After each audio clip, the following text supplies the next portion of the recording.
You are now listening to the number one podcast. You have been digitally interrupted. Mr. I am digital.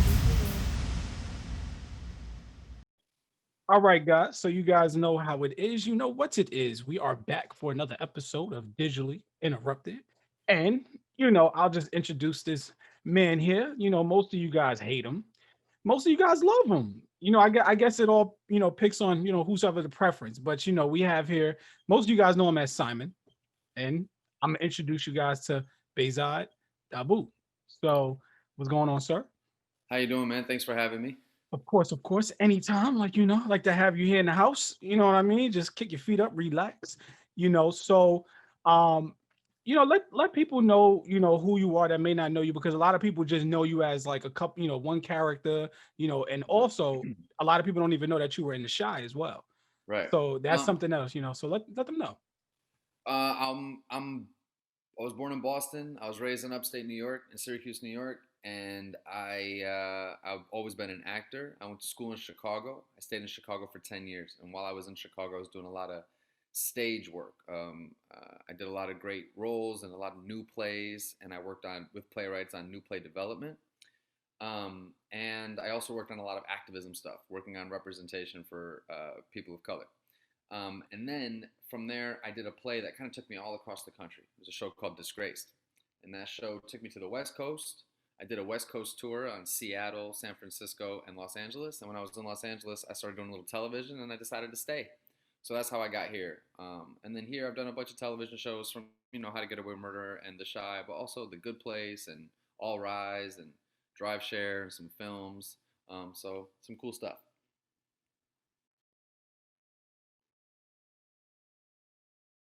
Yeah.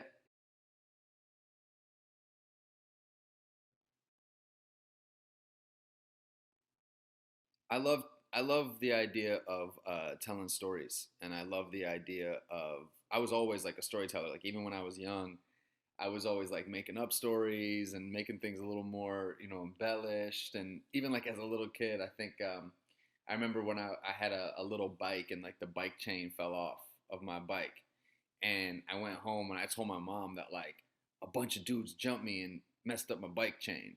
Even though obviously like nobody hurt me and I didn't, when I was a kid, but like I was just always want to try and tell stories. So then I was like, my mom was smart enough to put me into a community theater and school theater program so that I could sort of get that energy out and have an outlet for that place. But also, interestingly enough, my mom was in theater when she was a kid. So it was kind of like, and her dad was in theater when he was a kid. So it is kind of like a family thing. But I kind of, when I dive in, I always like to dive into things. So I really dove in and then decided to go to school for it and really like learn the craft. Yeah, Kobe Bryant. So always have been a massive basketball fan. I'm like an NBA nut. In fact, today I'm doing a live fantasy draft for the upcoming season, so I keep checking my phone like when I'm on Jack. But but and my guy, I loved Jordan, and then I loved Kobe, and now I love LeBron, and I feel like they're all the goat. And Kobe though, for me, was like the number one influence in my life because just of age, right? I was like pre-pubescent when I started being a fan of Kobe, all the way through my adulthood, that whole like 25-year span. And he has this mentality about work ethic that I've always put into my acting. So interesting, when people ask me like who are my biggest influences, even in acting, my answer is Kobe, because it was about the work ethic and the way he was trying to get better and taking the talent that he had and making it go beyond. Because I have talent. I have talent enough to be good at things. I have talent enough to like let me skate by, but it's not the talent that can make you impact lasting change and be one of the great ones and be one of the people that is respected in the industry by peers. And so, yeah, that sort of Mamba mentality, they call it, is something that really is a huge influence to me. Yeah, I think a lot of people need to hear about that Mamba mentality, because it's just something that's not. I think a lot of people know about it, but I just don't think people really take heed to it or study it. And I think a lot of people, if you do get a chance, get that book. There's a book out, I Mamba got it. Mentality. Yeah, Yeah. so it's definitely a lot of great quotes in there. There's a lot of great lessons in there. You guys all definitely need to take a chance and take a chance and actually check that out. So with Kobe being that influence, um, how do you bring that to this, like to your sets and to the stage? Like, is there a certain routine you go through to, get your lines together? Like what's a regular day for Behzad? A lot of actors. Well, I'll say two things. One is a lot of actors don't have training. So the first thing I think is important is get training. And that doesn't necessarily mean spend hundreds of thousands of dollars and go to a big university. That's one way to do it. But you can also go to acting schools. You can work with acting coaches. You can read books. You can get master class. You can go on YouTube. So there's ways to do it that are affordable as well. So I don't like that as an excuse, right? So the first thing is get training, and then the second thing is how do we implement that training? So for me on set, I'll just give you a couple examples, right? Like, yeah, I could learn my lines. A non-actor thinks that's the hard part. That's the easiest part, the line learning. But the hard part is like, okay, how am I going to be prepped on set to make sure everyone can do their best? If I make them look good and they make me look good, then we're going to look good, right? And so, how am I understanding what the camera does? Understanding where the props are, understanding what the lens is, what's the shot, what are they going for? How can I, you know what I mean? And I'll tell you something else. When you're in a two-person conversation, the camera's over your shoulder for the conversation. Then they do it again, and the camera's over another shoulder for the conversation. So it's this back and forth, so they can switch back and forth. When the camera's behind you, a lot of times when you watch that in movies, you're not watching the actor. You're watching what they call a stand-in or a double. So there's just somebody else right here. But when you're doing that, the actor that the camera's on is just playing off nothing. Is just playing off somebody like this, or playing off somebody on their phone like this. So I like to be there for that so that that actor has me to play off. So it's the same thing. So I can be giving them that same energy that they can be playing off of. That kind of shit does nothing for me but helps the project. I don't need to be there. I can have a stand in be there. But like I want to be there to give them something to act off of. And so that type of thing is like Mamba mentality. Like Yeah, keep yeah. going. Let's go. You don't need to go into your trailer. Let's make the project better. If you make the project better, you're better. That's dope. And since we're like before we get into the deeper part of your story and your activism, because I definitely want to dive into that because I think that's such a dope thing. Because like, when I structured this interview, I didn't want to interview you so much about the acting because there's Yeah, so much to you beyond the acting that for I sure. think matters more, where you can change lives on the set, but I think what you do off the set matters to me more, in my opinion, and my For preference. sure. For sure. When you were doing How to Get Away with Murder, how how was like what was your energy like? Because for some people, most people would say, oh, I'm like, it's kind of like a fly on the wall situation where you're just kind of sucking in all the energy because a lot Mhm. of people there are experienced. Right. People would think like, oh, Viola Davis, like, wow, like you must have been starstruck. Like, what was that like, that experience like? Yeah, Viola Davis is a legend, right? Legend. So that's the equivalent of stepping on the basketball court as a young buck playing against Kobe Bryant. You know what I mean? Or playing on the same team as Kobe Bryant, right? And so like Viola Davis is legendary.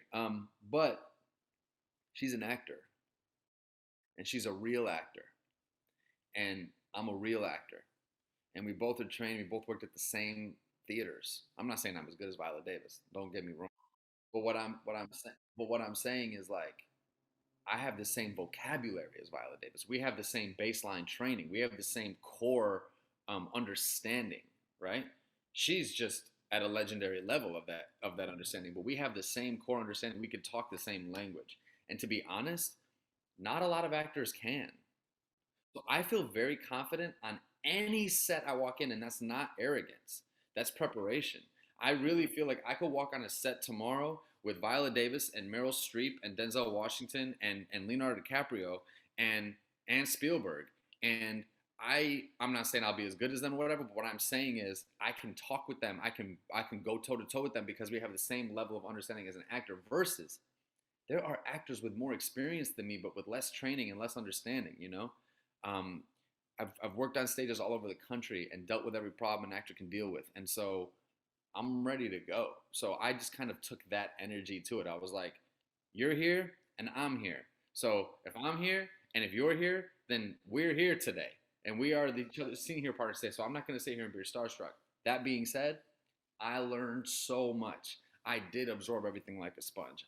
I was like, okay, so that's what three cameras can do together. That's how they're editing this. Oh, I got it. Okay, so that's what that dude's job is. Oh, that's what her job is. Oh, I get it. Like, because on a set, there's 500 people. It's like a little city.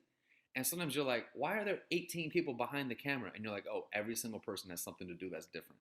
So, like, for me, it was like understanding every little aspect. Because when I understand what that person does and what that woman's job is, I'm like, oh, that makes me understand what's going on. So I was like absorbing like it was grad school. Right. And then, everybody, I always tell people like I like to know the stories before as well. So what was your first audition like? Like what was that first audition like? Yeah, I think it's interesting to tell people this, but auditions are kind of all the same. They're just a little different level of importance to them. So even if you are a sixth grader auditioning for your school play of, Oklahoma, you go up there, you prepare material, and you stand in front of the decision makers and you deliver your material. And then when you get to a bigger point, even if you're auditioning for a David Fincher movie, you still prepare material, stand in front of the decision makers, and deliver the material. It's kind of all the same, but the level of sort of stress around it changes, and the amount of people you're doing it in front of changes. Um, Usually, like 30 white men in suits, if we're being honest. Um, but that's pretty much every time I've auditioned for something has been for 30 white men in suits. Um, but yeah, my first auditions were always like, I look at You good, no auditions as a problem. Go chance ahead. to perform. There you go. All right. So hard to Yeah, get to perform in this I industry. have. So I'm like, okay, today's the day I get a I chance. I have. have felt like I could have done better. I could have done better. I don't often bomb. I'm Mhm. just too prepped for that. But like, I do often feel like, I could have done better, or that situation could have been better. I could have answered that question better. Right. I could have done that. Sometimes I feel like I could have prepared more. I'm like, if I had only prepared more, I could have taken that note better or whatever. Right. But the truth is, actors don't get 99% of the auditions we audition for. Hmm. And it's not until you are a mega star. Even your favorite TV show actors and your favorite movie actors still audition and lose roles and don't get things that they want. I mean, there might be 10 people on earth who kind of have the choice of whatever they want to do. We're talking about Leonardo DiCaprio and Brad Pitt, Hmm. Denzel Right. Washington, and those people for sure, right? But like, that's a very small list Hmm. because even half the Marvel stars are still auditioning for things. Right. Do you know what I mean? And it's tough, and it's just a different category. And so when I don't get something, I'm like, I could have done amazing. I could have done that perfectly well, but I'm not going to get it because the woman they cast is taller than me, or I'm not going to Right. get it because they don't like my beard today, or I'm not going to get it because I don't have enough Instagram followers, or whatever the thing is that I can't Right. control. And then how do you take the energy that you put on set with the activism that you do and how you're involved in so many different, communities and different, organizations? Um Tell us how you transitioned from if it came first, if the activism came first and then acting, or was it acting first and then activism second? So how did that transition happen for you? I didn't realize this till later in life, but it came together because I always wanted to be an actor, but nobody looked like me on television. And so I'm in the 90s watching television and I'm only watching black shows. I'm watching, In Living Color and Living Single and Sister Sister and Martin and Fresh Prince and Cosby Show because, and so many more, right? But it's because nobody looked like me on television and I related more to those families than I did to the white families on television for white sitcoms. And the only character that was Middle Eastern or South Asian character on television, the only one, like literally the only character, was Apu on The Simpsons, and that's an animated character, and that was voiced by a white guy. So there was just really no representation. So now, fast forward, I'm like 17, 18 years old, thinking I want to go to college for this, but thinking I want to go to college to be an actor, but I've never seen an actor that looks like me on television. That's rough. And that really started my representation activism. How do I make it so that there's no child in 2030 that wants to be an actor thinking nobody looks like him on television? So I started I was a founding member of something called the Chicago Inclusion Project because I was in Chicago at the time. which seeks to level the playing field for women and people of color, LGBTQ communities in the industry. Basically, any underrepresented minorities, how can we increase their representation? Because the truth is, the majority of television is still white. And the only diversity that they do have is usually black. And there's not enough black representation. There's not. But at the same time, there's almost no Latinx representation. There's almost no Middle Eastern representation. There's almost no Indian American television. So I've created now an Indian American family drama that I'm working to get on television, inspired by my family story, which I can hope to be the first Indian American family show that's been on television. But working on that has made me realize that it's all connected. So because nobody has seen people like us on television, and people don't know people like us in real life, they believe the stereotypes. So you gonna believe when Donald Trump says the Muslims are dangerous if you don't know any Muslims. You're gonna believe that the Mexicans are rapists coming over the border if you don't know any Mexican immigrants, right?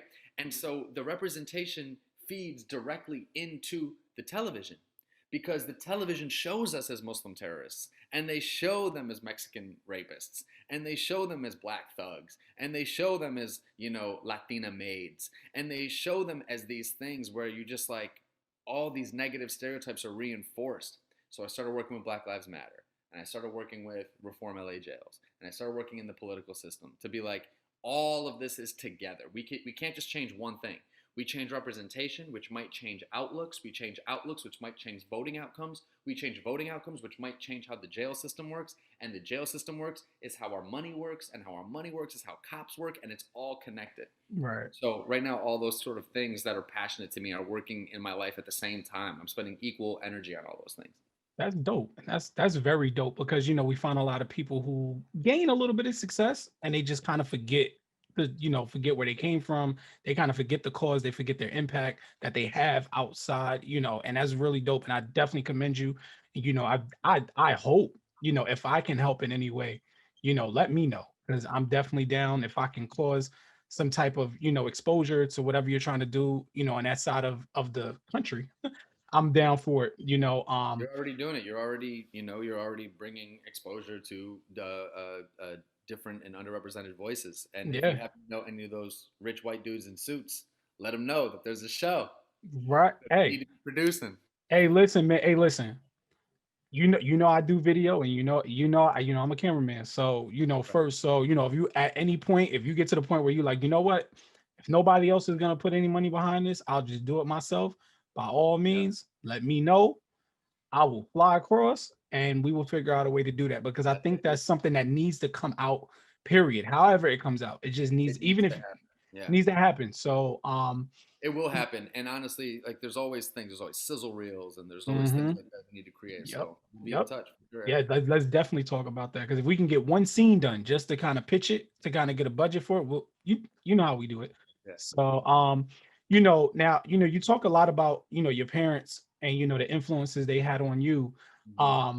Your dad has a great he had a great way of putting things into perspective, and I think that my audience needs to hear that story, because I think it would help them get a perspective of how we judge people around us, around, and how we're judged and how we're looked at, but also why we should just keep pushing forward and not always think about. So, okay. So there's a thing in America, right, where there's non-white people, people of color, or BIPOC, whatever you want to call it today, and they all experience racism. I was in high school after 9/11. I experienced racism. Latinx people experience racism. We can see that in their jail rates, and Black people experience racism. But I don't like when we lump them together. And sometimes what I hear from people of all races is like, well, look at the Asian community. They don't have violence in their communities. Or look at the Indian American community. They are one of the wealthiest communities in America. They've done it. And it's like, we call that the model minority myth. Like the model minority is the Asians or the Indians or the whatever it is. And I think that is incredibly dangerous, and it is untrue. And the reason why is Black Americans are the only group of people, and indigenous people, that when they came here, it wasn't by choice. And so when they came here not by choice and then denied education at every step of the way and denied income inequality at every step of the way and literally obstacles placed in their way at every step of the way.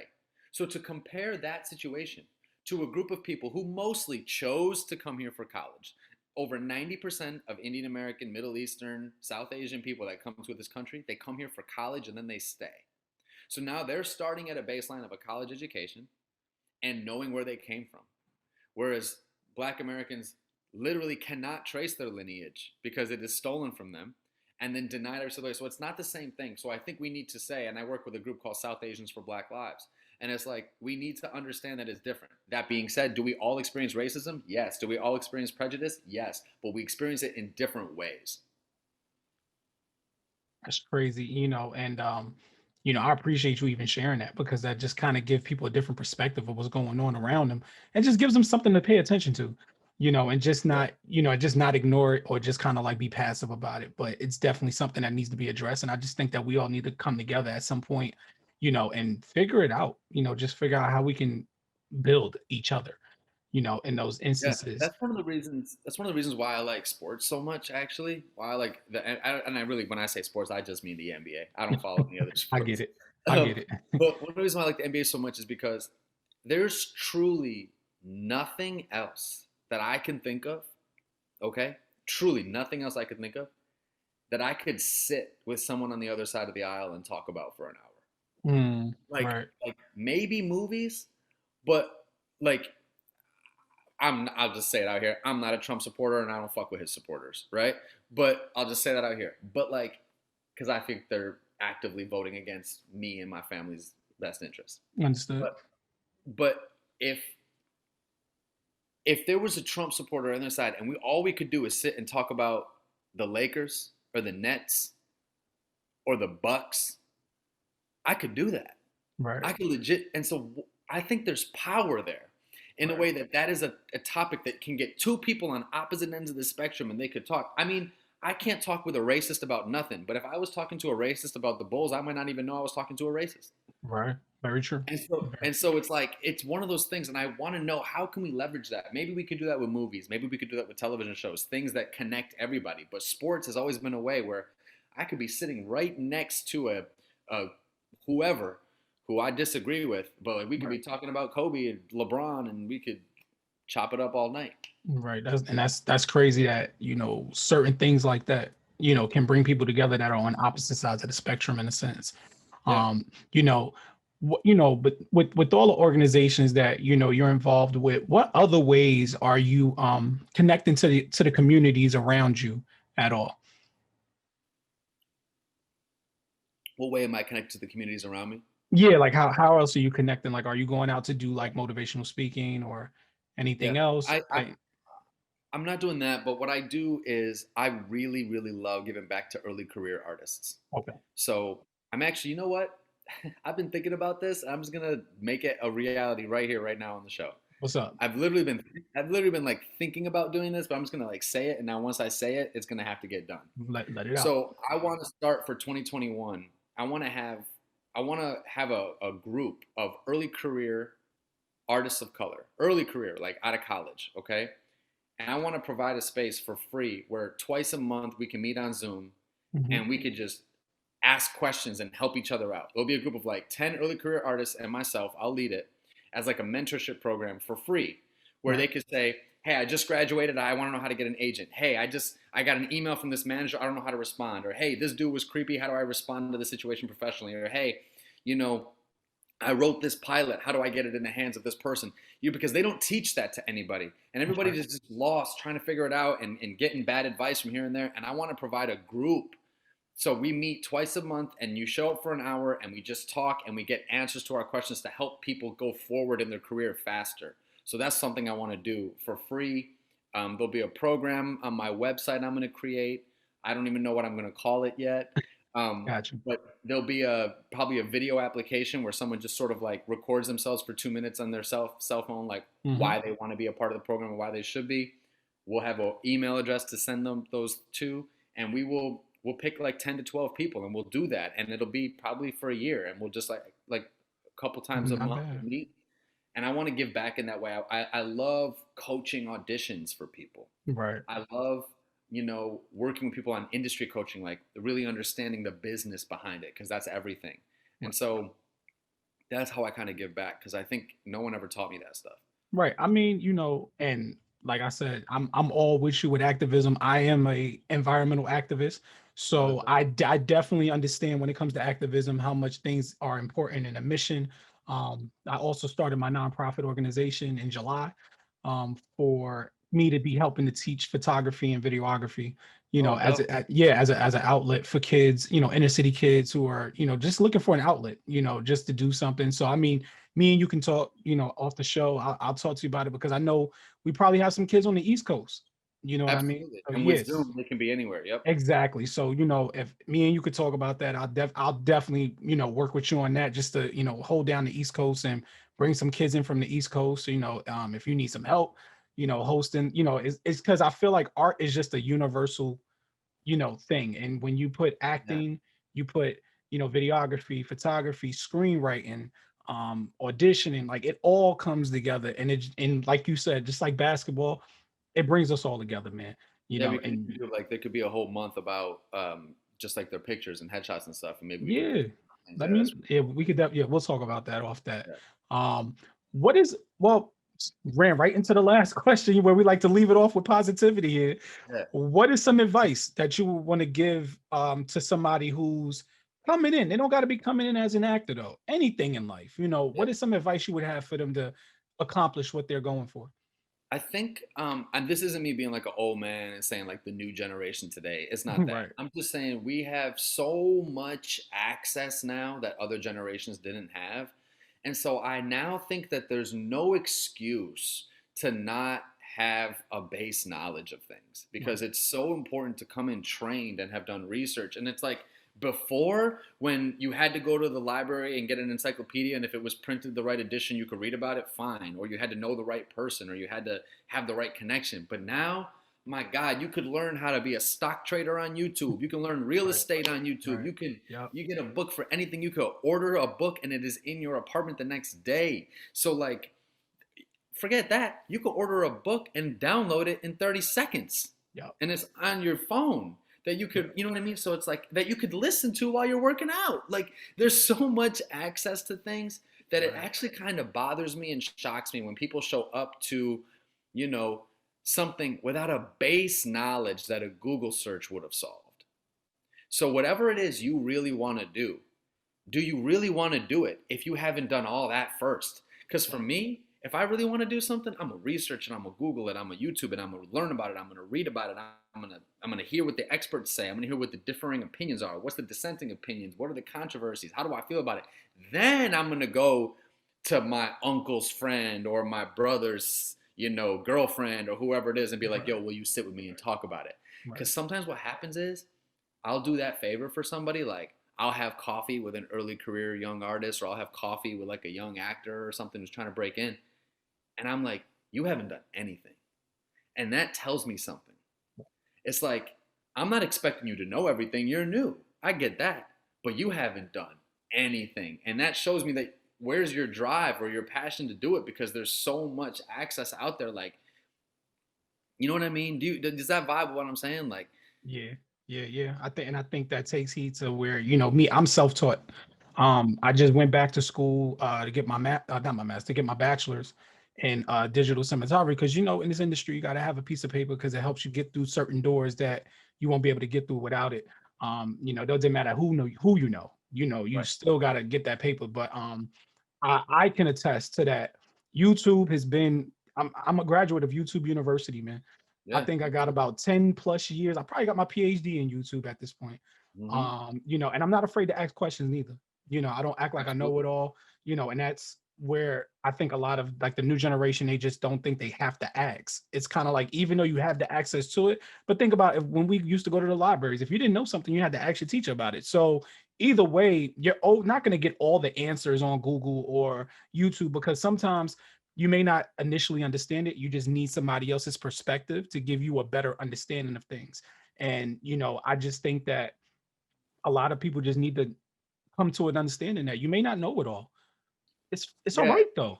Yeah, you know, in acting, there's like a real basic, simple terminology. It's called, the bigger name is called Stanislavski, but like the basic simple terminology is every character has an objective, has an obstacle, and tactics to get around the obstacle, right? So every character wants something.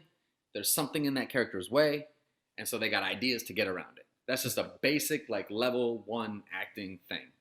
So I would love if I was meeting with an early career actor, for example, and they came to me and they were like, I'm having trouble with these tactics, with these certain obstacles, or I'm having trouble playing these things. Or if they were like, I understand the agent and manager thing, but I'm struggling with which one to do first. These are valid questions. These are good questions. But coming to somebody and being like, what's an obstacle? Or, you know, what's an agent? It's like, see, that you haven't done the basic work that you could do on your own. And that shows me, not that, you know, whatever. It just shows me, do you have the passion? Do you have the drive? Do you have the mama mentality that is necessary? And so I guess what I would say, my advice to a young artist is absorb, learn, work hard, and like do everything you can do yourself. And then when you get to a point where you can't, that's the point to reach out and like ask questions and get knowledge from your connections and do the things. I had a great teacher tell me this phrase, which I love. Give what you can and take what you need. Right. Give what you can and take what you need. Because you need both. You need help from people and you need to be able to give it. So give what you can and take what you need.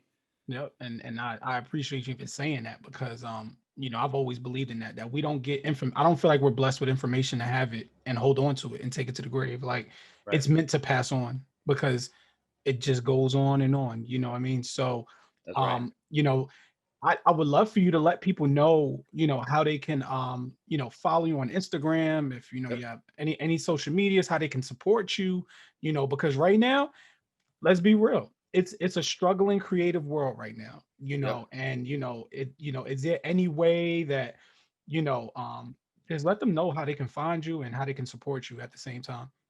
Yeah, I'm definitely going to do this program for sure. So I'll post about it on my social media. So I have two major things. I have Twitter, which is at Behzad Dabu, and Instagram, which is at Behzad Dabu. And I'm going to spell that for y'all. It's BEHZADDABU. You can find me there on both channels. I'm also on Cameo. So I'm at all those things, and hit me up and let me know your thoughts. Yeah, and definitely you know, just let you guys know as well, any actors that may be watching this right now, he does do audition classes. So he teaches you how to get through auditions. So take heed in that. This man here is knowledgeable. And, you know, at the same time, he doesn't act like he's above any actor. Like I said, I've already had a couple conversations with this guy, and he is definitely one of those guys that will get down to where he needs, you know, where you guys are at. He's not going to act above you, but he's going to make sure you get what you need and knowledgeable. You know? That's true. So That's how I try to be. I appreciate that. Yeah, you know, once again, like I said, man, we're gonna definitely talk off of this about the program. We're gonna definitely talk about some future stuff that we can help these younger creatives with, man. And you know, like I said, I appreciate you coming on by to the house. You know, and like I said, you're always invited here. So like I said, any new accomplishments, you want to get that exposure out, please come on back at any time. You know the number, just let me know, man. Thanks for having me. Appreciate it. No problem, man. You are now listening to the #1 podcast. You have been digitally interrupted. Mr. I Am Digital.